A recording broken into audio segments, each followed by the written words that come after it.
Hi, hello, வணக்கம். Welcome to வண்ணங்கள் 100. நம்ம சேனல பார்த்துக்கிட்டு இருக்கிற அனைத்து நண்பர்களுக்கும் அன்பு வணக்கங்கள். உங்க ஆதரவ நீங்க எங்களுக்கு தரணும்னு நெனச்சா, மறக்காம நம்ம சேனலுக்கு சப்ஸ்கிரைப் பண்ணுங்க. கூடவே பக்கத்துல இருக்கிற பெல் பட்டனையும் கிளிக் பண்ணிக்கோங்க.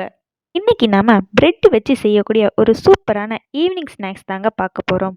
இதுக்கு 3 பிரெட்ட மிக்ஸில போட்டு நல்லா பொடிச்சு எடுத்துக்கோங்க.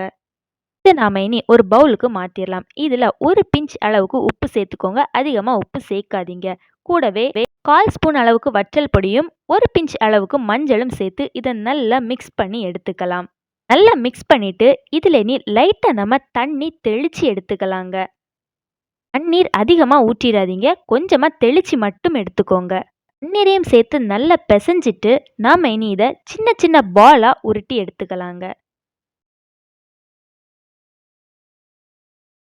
நம்மக்கிட்ட இருக்க எல்லா பிரெட்டையுமே இந்த மாதிரி சின்ன சின்ன பால்ஸா பிடிச்சு எடுத்துக்கலாம். இப்போ இருந்த எல்லா பிரெட்டையுமே சின்ன சின்ன பால்ஸா இந்த மாதிரி எடுத்து வச்சாச்சுங்க. இனி ஒரு பேன்ல மீடியம் ஃப்ளேம்ல தீய வச்சுக்கிட்டு நாம எண்ணெயை ஹீட் பண்ணி எடுத்துக்கலாம். கொஞ்சமா எண்ணெய் ஊற்றி ஹீட் பண்ணிக்கிட்டாலே போதுங்க. இனி எண்ணெய் ஹீட் ஆனதும் நம்ம ஒவ்வொரு பால்ஸா போட்டு பொரிச்சு எடுத்துக்கலாம். ஒரு பக்கம் நல்லா சிவந்து வந்ததும் மறுபக்கம் திருப்பி போட்டுக்கோங்க. எல்லா பக்கமும் நல்லா வெந்ததும் ஒரு பிளேட்டுக்கு இதை மாத்திக்கலாம். இனி இந்த பிரெட்டுக்கு நாம ஒரு கிரேவி செஞ்சிடலாம். அதுக்கு ஒரு பேன்ல கொஞ்சமா 1 ஸ்பூன் அளவுக்கு எண்ணெயை ஊத்திக்கோங்க. சின்னதா நறுக்குன ஒரு பெரிய வெங்காயம் சேர்த்துக்கலாம். கூடவே கொஞ்சமா பெருஞ்சீரகம் சேர்த்துக்கோங்க. வெங்காயம் நல்லா பொன்னிறமா சிவந்து வர வரைக்கும் நல்லா வேக வச்சு எடுத்துக்கலாம். உள்ளி கொஞ்சம் பொன்னிறமா சிவந்து வர ஆரம்பிச்சதும் கூடவே குடைமிளகாய் சேர்த்துக்கோங்க. இதுல 1/4 ஸ்பூன் அளவுக்கு உப்பு சேர்த்துக்கலாங்க. இதுல இனி நாம கொஞ்சமா தக்காளி சாஸ் சேர்த்துக்கலாம். தக்காளி சாஸுக்கு பதிலாக நீங்கள் தக்காளி கூட ஆட் பண்ணிக்கலாங்க.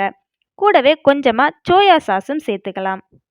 தக்காளி சாஸும் சோயா சாஸும் ஆப்ஷனல் தாங்க. இதை சேர்த்துக்கிட்டா இன்னும் டேஸ்ட்டு ரொம்பவே நல்லா இருக்கும். உங்களுக்கு கலர் நல்லா ரெட் கலரில் வரணும் அப்படின்னு நீங்கள் நினச்சிங்கன்னா கலர் பொடி கூட சேர்த்துக்கலாம். கலருக்கு நீங்கள் காஷ்மீர் சில்லி கூட ஆட் பண்ணிக்கலாங்க. இப்போ இது நல்லா வெந்தாச்சு. இது கூட நாம் பொரிச்சு வச்சுருந்த பிரெட் பால்ஸை சேர்த்துக்கலாம். இப்போ இந்த பிரெட் பால்ஸையும் இந்த கிரேவியும் நல்லா மிக்ஸ் ஆகுற மாதிரி மிக்ஸ் பண்ணி எடுத்துக்கலாங்க. இது கூட நம்ம லாஸ்ட்டாக கொஞ்சமாக சாட் மசாலா சேர்த்துக்கிறோம். சாட் மசாலாவும் ஆப்ஷனல் தாங்க. அவ்வளவுதாங்க. டீ டைமில் நம்ம சாப்பிட்றதுக்கு சூப்பரான பிரெட் வச்சு செய்யக்கூடிய ஒரு ஸ்நாக்ஸ் ரெடி ஆகிடுச்சு. இந்த சில்லி பிரெட் நீங்கள் ரெஸ்டாரண்ட்டில் சாப்பிடக்கூடிய அதே டேஸ்ட்டில் இருக்குங்க.